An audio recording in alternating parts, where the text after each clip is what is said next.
But so one of the things I want to start off with is the idea that this is a natural thing.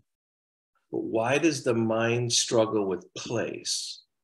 And if you stand in for having the dishes in your sink clean and put away, that's like a home run, right? Not just drying on the rack, right? Drying on the rack feels good though too. What if that's a metaphor for, that's why people have beliefs too? That the beliefs ground the mind. Because mind fundamentally struggles with a sense of place.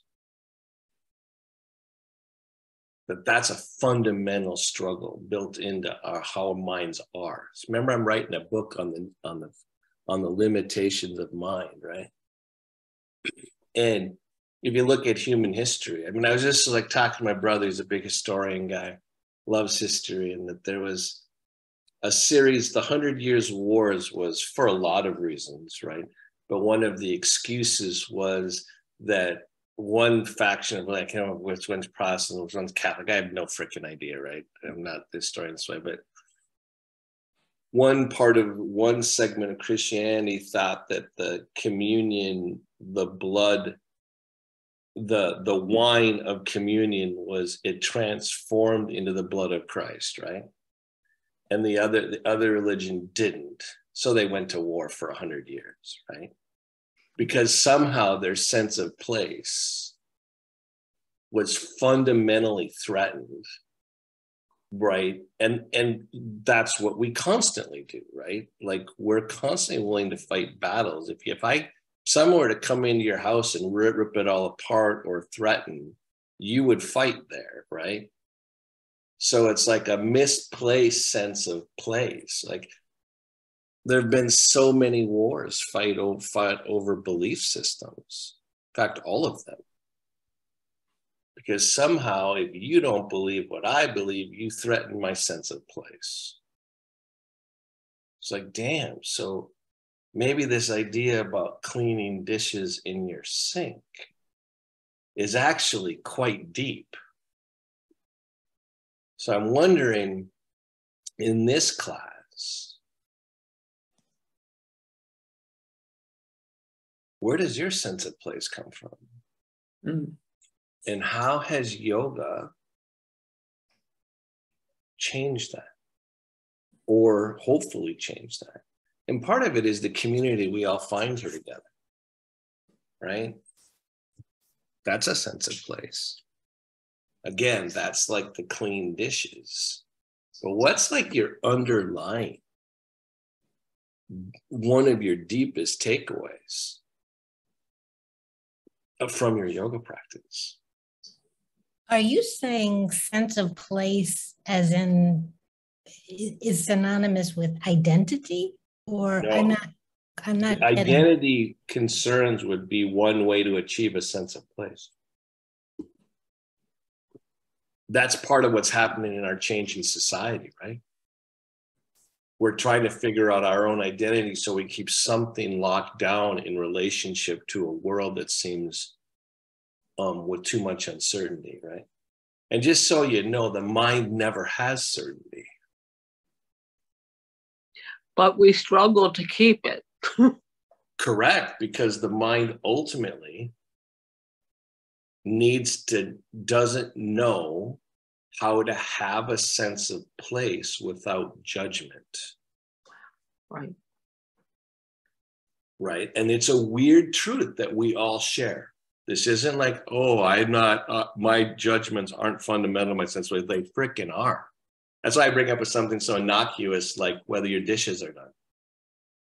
Because it's like, it's natural. This is part of how we fundamentally need to forgive each other for doing stupid things to find a sense of place. Identity is one way, Angela. I totally agree. And it's a good way, right? I mean, the ways that people achieve, I mean, hatred gives you a sense of place too, right? You know who you hate, you know who's good. The sense of good and bad is a sense of place. Those are the bad guys. These are the good guys. I know where I belong in the world. Who is my people? Who's not my people? these are natural things that we can't fully transcend, right? So part of what I want to say has been one of the fundamental gifts, I hate that word. A gift, no, but one of the things that the body gives is a sense of place. But what I'm finding over my years of practicing and realizing how I'm being taught place all the time by my mind's being taught place by my body, is that sense of place has to be received. You have to allow it. And that's the beginning of resiliency, right? Is that your identity, to use that word, but that you're not threatened. That you know fundamentally that your body's already solved a sense of place. And what's really hard is when like kids have been injured early and traumatized early, right? Because their sense of place never gets set. I find like I don't know if you know, well, I have traumatically acquired scoliosis, right? So part of that's because they fused my upper back and put rods in my upper back, but not my lower back. And I'm paralyzed from the chest down and blah, blah, blah. So my spine was looking for a sense of place and found scoliosis as a pivot point, right? What I find incredible, this truth just like, again, is a metaphor, right? But it's like so literally true. If I had been 15 or 16 and a little bit farther into puberty, as opposed to 13, I wouldn't have had scoliosis. My spine would have known its sense of place, even in my own body, and it didn't. So it's like that truth has been something I'm like, oh my God, I'd just been a little older. Like I would not have had this constant strain, right? Yeah. Even your spine looks for a sense of place. So sit up straight and tall. Mm-hmm. Right? Again, one of the thing about the struggle is real. Having a mind is, I don't just mean psychologically, the struggle is real. Human beings have, I think at this point in our history, have actually failed with having a mind, right? We haven't figured out that we're part of something because the mind is constantly looking for a sense of place by being a part, right? So it's not going to be the best teacher of place. So feel your feet on the floor. So let's go with the idea that it's that a sense of place is received, and that the mind is always going to try to make that into objects.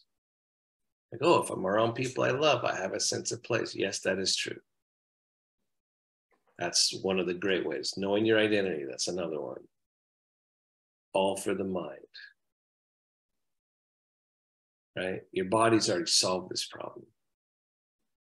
I already gave you something. Feel your feet on the floor in your sitting bones. But wait, no, I need the dishes on the dish in the counter cleaned up. Wait, if I don't get things set out here, I don't have my sense of place. Yeah, that's true for your mind, right? But the world is not fundamentally different if my dishes are clean or if they're dirty. That was about me. So not only do I want to feel the feet and sitting bones, I want to let the sense of my neck, because my neck's been really bugging me, the sense of my neck to get elongated, which means my shoulder blades have to go down and my neck has to go slightly in a different direction. But as I do that, I want to go down through my sitting bones and ground my legs. So how do we do that? We give mind a task. So you hit down with your sitting bones, extend from the inner groin to the inner knee. First, balance your head over your neck. Then go down and elongate the neck. But I don't know about you, I tend to elongate and forget to breathe. When I elongate, I tend to tighten the inside of my mouth. So I'm going to give my mind a job. I'm going to feel everything. I'm going to elongate. I'm going to feel grounded and spaciousness in my spine. And I'm going to keep the inside of my mouth soft. I'm going to keep the skin on my face touching the world. I'm going to know my midline by feeling each side and the skin bones on each foot, right? And I'm going to allow myself, my mind, to be part of the world. Open to the space behind me, open to the space around me, while staying sturdy. Only way my mind stays sturdy is with my body. If you're okay, close your eyes. If you want to bring your hands into midline by bringing your hands into prayer, absolutely do it, because it might help you lift your chest. If you lift the chest, you can touch 20 feet around you to the trees around you or whatever it is, right? If you keep the chest open, you're going to be more integrated. Yogic truth, truth of asana. Feel the breath into each nostril, into each lung. You're just trying to give the mind perpetual tasks, because that's how it knows place. It needs things to do.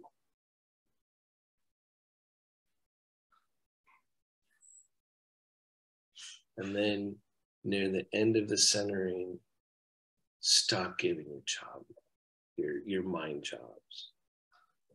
Keep steady. Let your body lead. And let the mind quiet. It deserves a break. It's tired.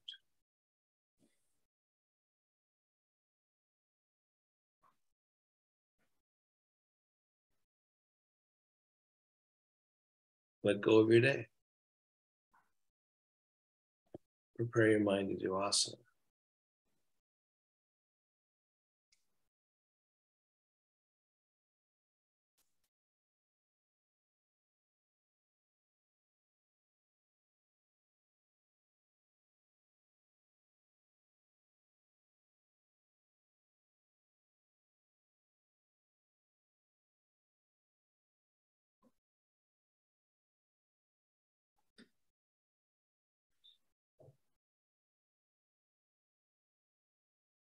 Good, and then release, but now activate your sternum up.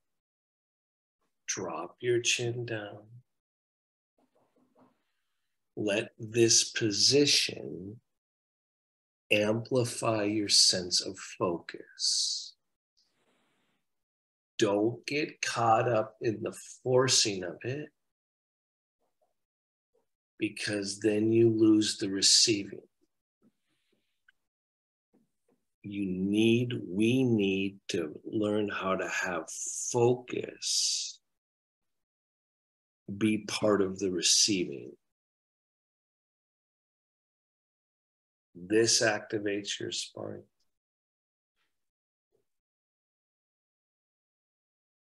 The drop of the chin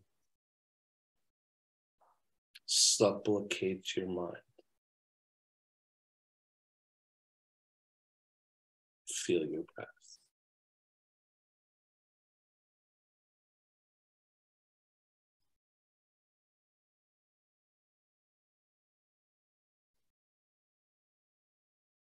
Raise your head up with closed eyes. Open your eye. I think a good sensation to practice, don't you think, is the sensation of things feeling new? Lean forward and start stretching your back a little bit. New doesn't mean a new object. So I'm trying to elongate my back, not just lengthen my neck. So I'm leaning forward. I'm hitting down with my sitting bones. I'm creating more space in my back because my brain has not been taking in spaciousness in my back as part of my place. So I have to turn it into a sensation. So I'm rocking a little bit. I'm doing that thing we always do. I'm rocking a little bit. I'm going to start moving around. So my sense of place includes the sensation of things being lighter, right? Because that's a good idea. Why would I want to have a sense of place only in a bandha, right? Only in a smaller room. The smaller room of Jadhara Bandha is only to help you realize the larger room, right? The room that's all around you, right? That you're gliding, you're actually swimming through space, right? You actually like glide through the space. Hard to remember. Your mind forgets this when you live with a paralyzed body, at least, for God's sakes. It's hard to remember when you actually live with an aging body. Isn't it funny that the aging mind loses its ability to receive place from the body? So the beliefs get more rigid. No, this is the order of the world. I'm going to do the dishes in my sink by having more rigid belief systems. Really? Right? God help me. I hope. I still think just about everyone's great. Right? So I'm going back here. You mean like, wait, I got to remember to unpack my neck. Don't do it if it makes you dizzy. But I'm going to go back, hit my chair, ground here in my chest. And as soon as I do that, ground my sitting bones at my feet. And then I'm going to unpack the space on the front of my neck. And then as soon as I do that, I want to unpack the space in the back of my neck. And then I uncoil like it actually matters. Like my spine is integral to my sense of hope. Have you ever noticed that when your spine's compressed, it's hard to be hopeful in any meaningful way? Right? That's why I hate when they told me sitting's the new smoking, for God's sakes. I was like, for God's sakes. So I realized I got to start working for hope here. Right? Oh, you mean I gotta still, even though my spine is compressing, how can I keep my mind having the dishes done in the sink? How can I create a sense of space to receive it? So now I'm taking my legs wide. I got to lower my screen. I'm taking my legs wide because damn it. I want my body, I want my femur bones and the triangle between my femur bones and my tailbone to be a wider triangle. I want the angle to be different between my tailbone and the base of my spine and my knees. This angle, what the hell? Why do we not take our legs wider as we age? This angle probably freaking matters. So then I turn it into a yoga pose, right? I do it with you every week because I like it, for God's sakes. I want to come forward, shift gravity, notice how my awareness goes down more to my legs, lift my chest, and make it rhythmic. And I'm trying to tell you this movement can stand in for a lot of yoga poses, for a lot of standing poses, right? By shifting gravity, widening my base and making it come on rhythm and breathing well, I'm pretty much hitting most of the boxes that standing poses check. Then if I shift gravity this way, I do it again. So we're waving at standing poses right now. I can tell you, this is the core of Trikonasana, part is Vikkonasana, Warrior 1, Virabhadrasana 1, Virabhadrasana 2 for sure. We got a whole bunch of fundamentals happening, and it just looks like I'm stretching, right? It's not stretching. Wake up. Wake up. The ordinary is extraordinary, right? So then I'm going to remind myself that my midline, it's not that like having my knees wide is better. It means I want to live in more spaces. So the midline space for our mind gets more and more agitated, and the dishes seem like they're undone when when the mind is trying to ground outwardly. So this does matter. My midline, so when I bring my knees in, do whatever you need to do to make it. So when I change the way I'm on my sitting bones, I can see and feel my midline better. And then I can follow with my chest and my will, right? So I get, when my legs are wide like this midline isn't as realized. When I bring my knees together, I can see it and lift my chest with my midline. So those of you that are losing outer body movement need to get more movement coming through the midline, right? Seeing it as the start, as the foundation of your outer body movements. But when I'm trying to reach something, I freaking forget this because my mind gets all about, damn it, I want to reach the thing, right? But when I reach the thing without my midline, I'm actually not using my consciousness as well, right? And this is why you practice. I'm not going the other. You practice this stuff so you don't have to think about it. Because if the mind has to think about this every time you reach, right? You won't do it because the mind gets in the way of sensation, right? The mind is never satiated. So I'm just reaching over to get stuff. You don't see it, but I'm grabbing stuff over here. I'm like reminding myself, it's like, wait, you mean I could change gravity, be grounded, and reach shit? Yeah, actually I could, right? That's actually within the repertoire. But I'm not going to think about it every time, or if my life's going to hell, right? Sometimes I just want to get the sugar, right? I don't want to do freaking yoga to get the sugar out of the cupboard. Amanda, if you yawn again, I'm going to ask Clive to intervene, okay? I'm going to ask him to flick you on the side of the head. Unless the yawn is because it's too much conscious. There you go, there you go. No, just one finger, Clive, not the whole hand. Not a backhand, just a thunk. Yeah. Now get the intercostal muscles open, right? So before you just stretch and you threw it away, right? I want you to make suppleness and space in the muscles between your ribs, right? So as the arm goes up, you're paying attention. You're paying attention, it starts to go up and it starts to engage, right? So then I'm gonna like get that even more open and take an arm over my head. Then you're gonna find as soon as I bend the arm over, I actually lose a whole bunch of the rib cage stretch, right? Because when I do this, something drops.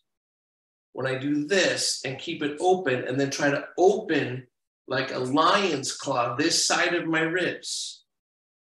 Oh my God, I can feel my legs when I do that. Does anyone else feel their legs? When you actually try to open this right here, does anyone else feel more sensation in their legs? Or is that just my little like party over there, right? And then release. You mean my freaking rib cage reflects my entire body? Duh, duh. Your spine reflects your whole body, right? Always, right? So then I'm doing it the other way. So I'm making sure, now this is my short side, right? So I really got to take some time to get this open from a grounded perspective. Instead of going like, for me, I got to really try to get this side open. So I'm even going to add more grounding right here on my leg. And I'm going to touch myself here, right? So I know what it is to push my rib cage into my finger. Now, you may not need to do it this way on this side. I don't know what the frig your practice is. Do what you need to do. I know what I need to do to get the same amount of value out of this, right? And then, oh, wait, now see, I have a harder time opening this rib cage and feeling my legs. So I'm going to pause here and go, how can I conjoin and combine the sensation of my rib cage opening on my left side with awareness in my legs? And then when I try to conjoin the two, you know what I'm going to do? I'm going to breathe into it. So my breath can touch my rib cage and my legs at the same time, right? And prana will follow my awareness and my breath can deepen it, right? So I'm trying to work on this side. Okay, so now you're going to do both sides. Do the side better that needs to be done better. It's going to have to do with how you sit on your hips, on your balance on your sitting bones, and your story in your body is going to be different than mine. So figure it out. Everyone's body. Your mind has left your body differently. Everybody leaves their body differently. Everybody. We tend to do similar places, right? So our society, as we're sitting more, actually leaves the low back pretty fast, right? Good, and then release. So you and I need not to leave our low backs as much if you're sitting more, right? We're leaving our bodies, everybody, and a lot of it's habit, right? So now I'm leaning forward and getting that stretch, because pretty soon I'm going to turn this into down facing dog, right? I've got the hints of down facing dog going on.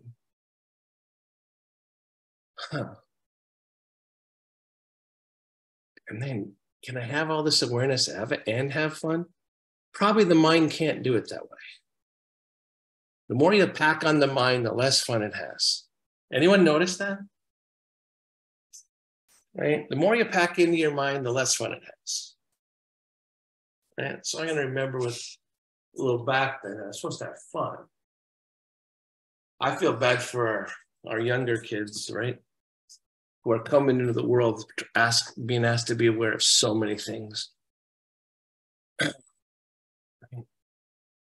It's hard to have fun when the mind's got too many things going on. So I'm getting that. So now I'm grounding onto my table. So now I'm not just lengthening my arms. So you can do it on your thighs too, right? But I'm pressing down my forearms and using that extra oomph to extend my back. And I'm gonna not just feel it, I'm gonna know that space matters. So I'm just sitting here knowing in my posture, and then I'm breathing. I'm actually trying to receive stuff and then back. So now I'm going to try to do the full pose. Your version of downward facing dog. However you're going to do it today. I'll do this one on my forearms here. But for me, I like trying to engage my arms, especially the underside. So when I do it on my lap, I like having my hand against my knees and hit down there, right? But instead of going up like this for upward facing dog, I keep my gaze down. I lengthen the sitting bones down towards the floor, but at an angle, right? And I extend them inner groin to the inner knee. And to help me do that, I work on being more aware on the underside of my arms. And then I broaden across the collarbones, broaden between the shoulder blades, and simultaneously broaden my palms, whether my fingers are spread or not. Now I'm going to take a couple of breaths. Let the mind have a break. Just breathe. Try to let it be everywhere. Your mind is going to narrow your world to have a sense of place. And then come on out of the pose for a second. If you can tell, one of the places that I need to work on, so you hear the instructions a lot, is allowing a sense of space and place between the ears and the shoulder blades. Now, I know this space matters in yoga because that's part of why how headstand becomes way more important is when you can keep your head not compressed, right? And that's one of the most important yoga poses. So I'm working on, in general, keeping space and place between my trapezius and my neck. So I'm taking a moment to feel that. And then feeling my sitting bones, and then feeling my feet. So basically, you're doing headstand right now. Breathe.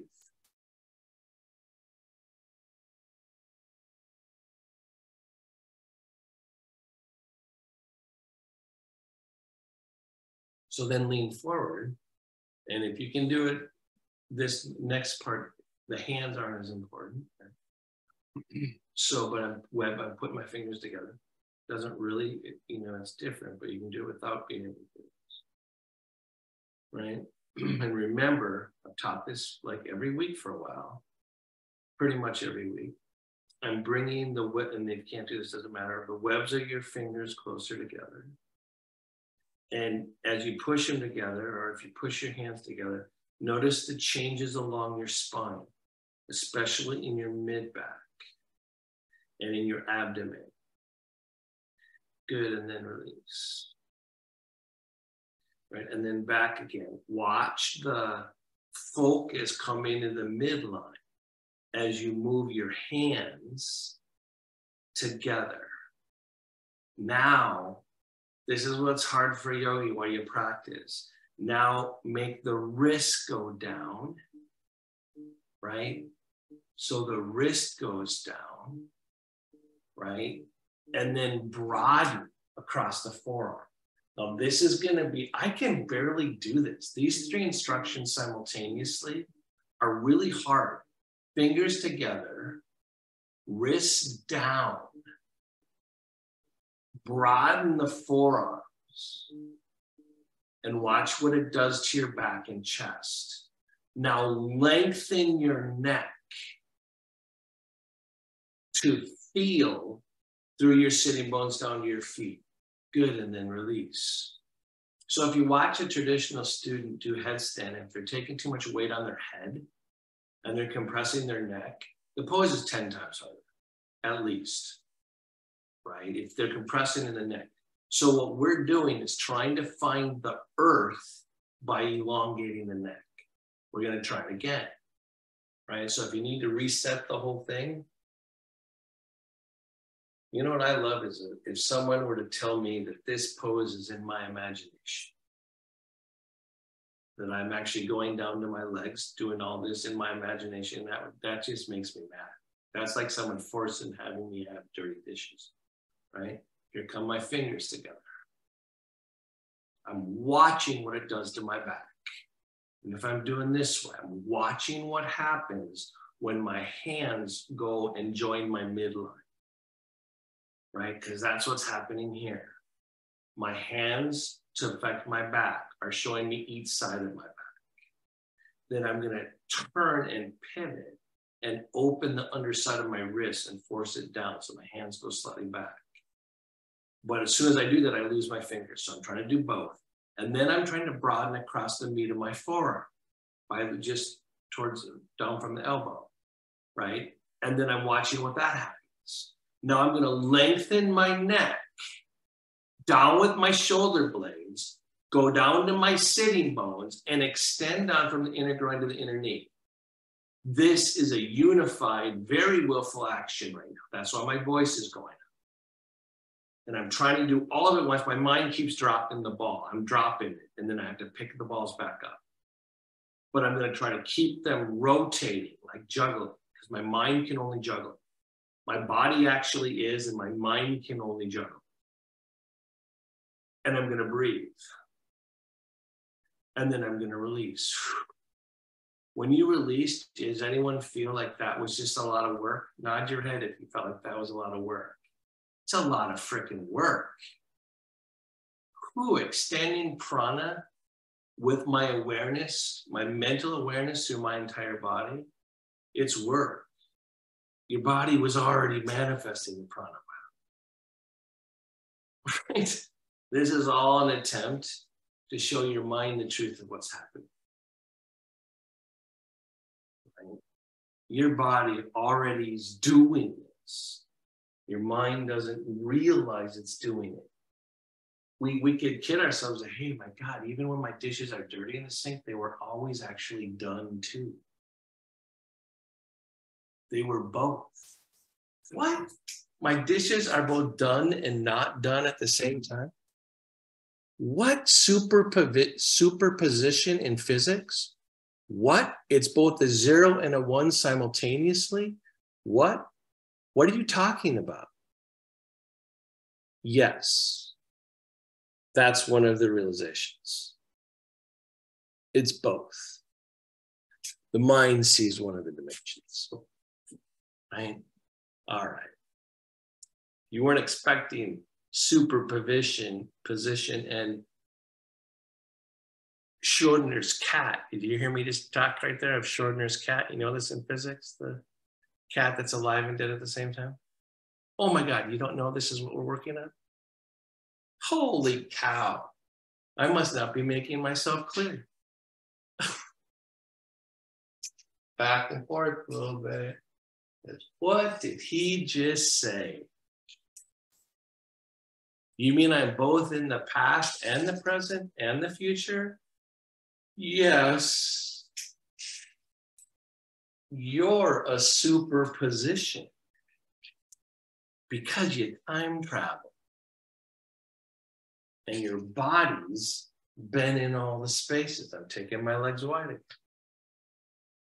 You're in superposition. Right? It's both here and not here the entire time.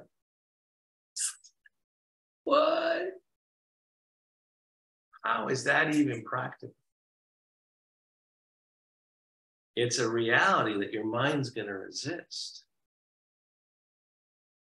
Your mind wants it clarified, pure. Right? And yet, I still like the dishes being done and clean in the sink. I get to smile at that part of it. Right? Back to the midline. And I still get the space in my back because we're gonna go towards shoulder stand, right? Almost every good yoga class has both headstand and shoulder stand in it. Right? So that's what we're going for here. So now, because I know what happens in shoulder stand, is that things feel more jammed up. So I'm working on it. So I'm getting a lightness before I start. So I'm going to take one arm behind me. Practice this space here. Trying to show my mind that you're never not in shoulder stand. So if I ever told you the Zen koan, I know a couple of you have heard it. Bethany is probably not listening right now, but Gute's finger, right? That's what superposition is, right? Okay, so opening and dropping. So I'm realizing to get this space open, I drop my shoulder blades, I find the earth, and I spring up. But the movement in shoulder stand is more this way in the inversions, and then release and do it the other side. I do one arm at a time because when I do two, I strain too much. And my mind starts to get caught up in trying to be too willful. So I'm doing one at a time, and then I'm doing one. Right? And I'm doing that. See, this is my weird sense of humor. Does anyone remember Monty Python, the Black Knight that loses his limbs? Says it's just a flesh wound. Whenever I take both arms behind me, I have to deal with the vulnerability of not having arms. And so I'm sitting here like laughing at the Black Knight, and because I'm like, when I take my arms behind me, it's like, I'm so vulnerable to falling when my arms are like this. So I'm holding on for dear life, but I'm trying to open my chest laugh at the black night in my life, right? And then release. Because my mind struggles with the vulnerability of not having control. My mind struggles with the vulnerability of not asserting my identity, right? And then back behind me. My mind struggles in my space when the dishes are undone, right? All of the above.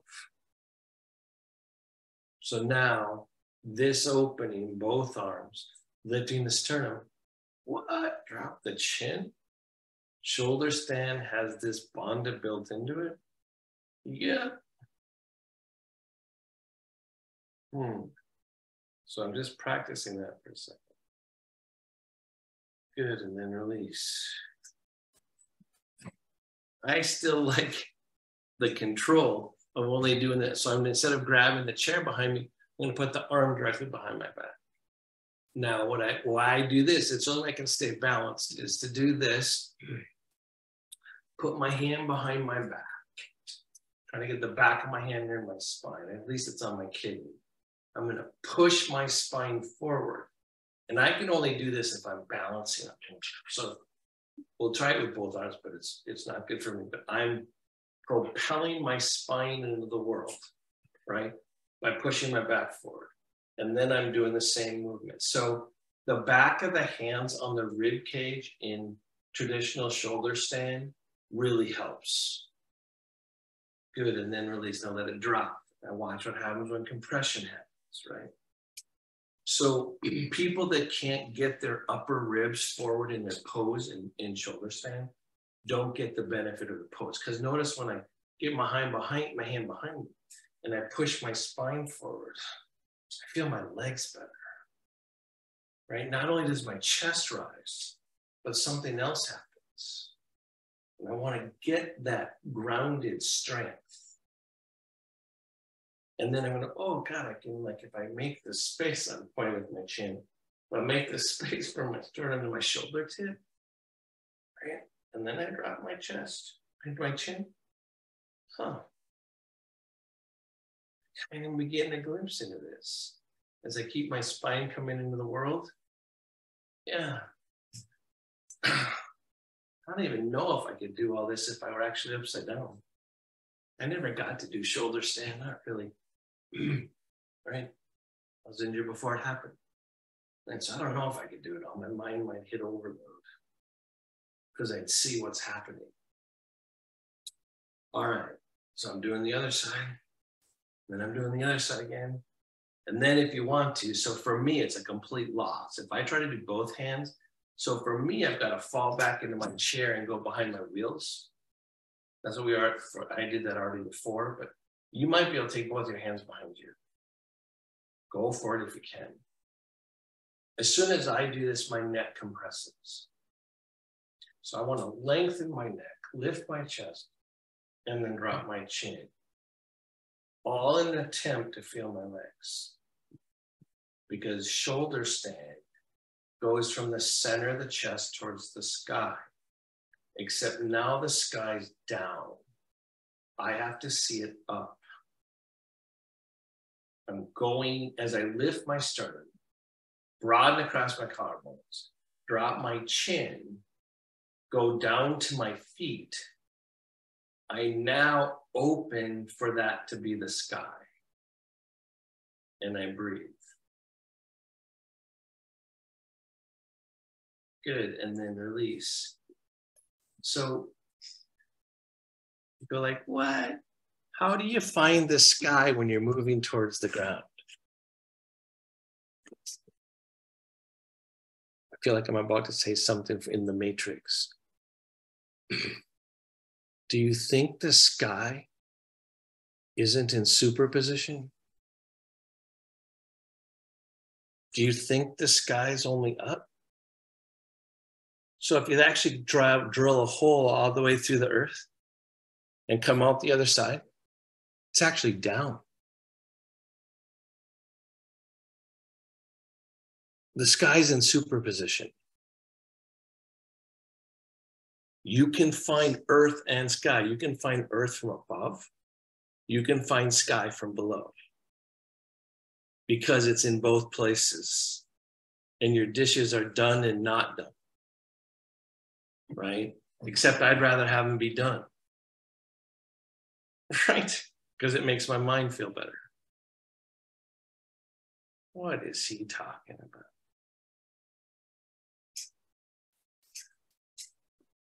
Sit up straight and tall.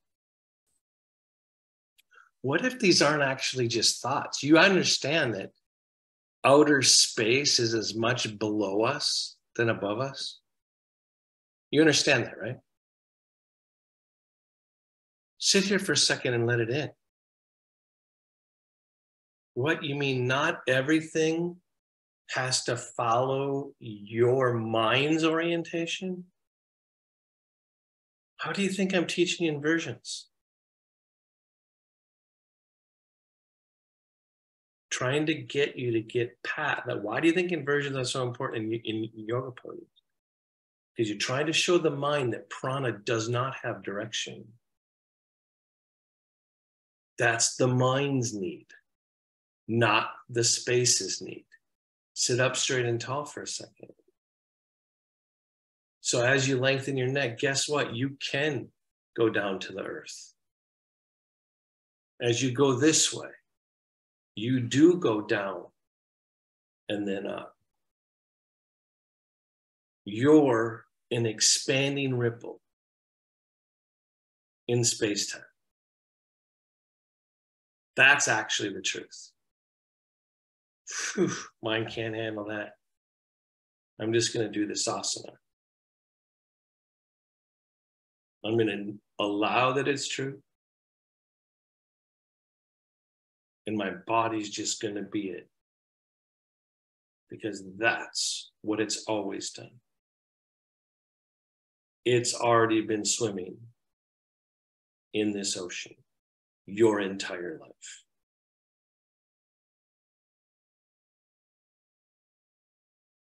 These aren't just thoughts.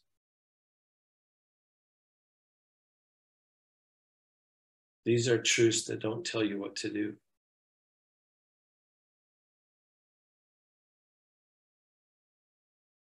But I can breathe with them.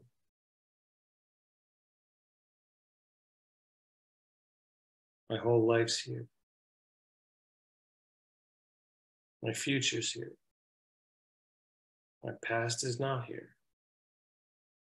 It's here. My future's here and not here.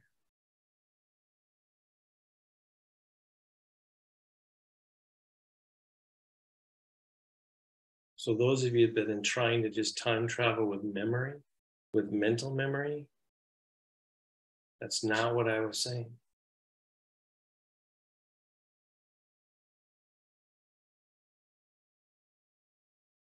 Your core has always been here.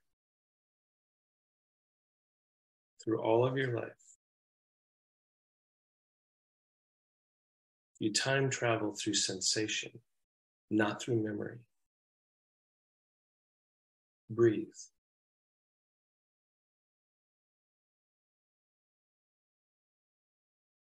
All this is true and you don't have to do anything. It's already true. Holy cow. What the hell? Who's in charge? I don't know. It's already been given. Yep. I just need to stay grounded. And you just need to appreciate. Prepare your mind for Shavasana. Find some symmetry. Clean your dishes for a second. Find some lightness. Find some space. Do your dishes so your mind can receive.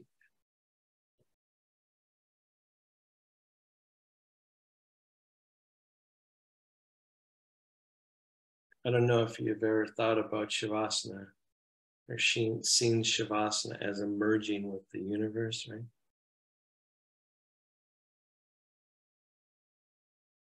That's why it's nourishing. It's not just about your muscles. It's all about that too.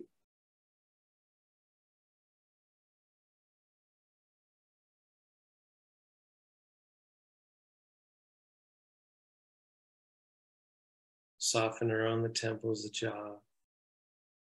Let your eyes go, and then let your inside of your mouth get softened. And then soften your abdomen to soften your neck.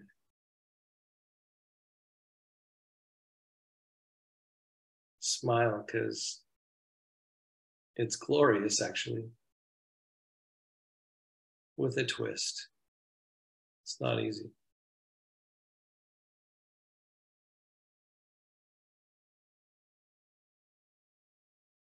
Allow the relief. Allow the ceasing to give you life. Shavasana nourishes by allowing more of the ceasing.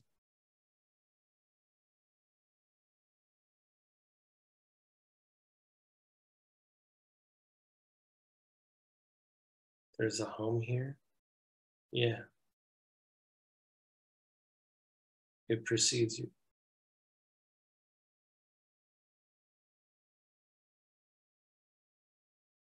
It'll go on after you.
Feel your breath.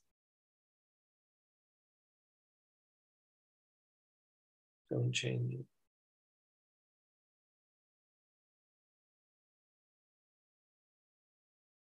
Thank your body. Thank this sensation of place that you get to receive.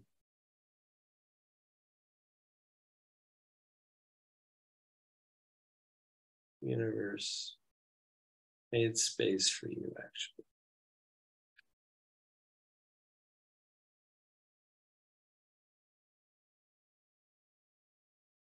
I can't remember if I told you to open your eyes, but do it if you haven't.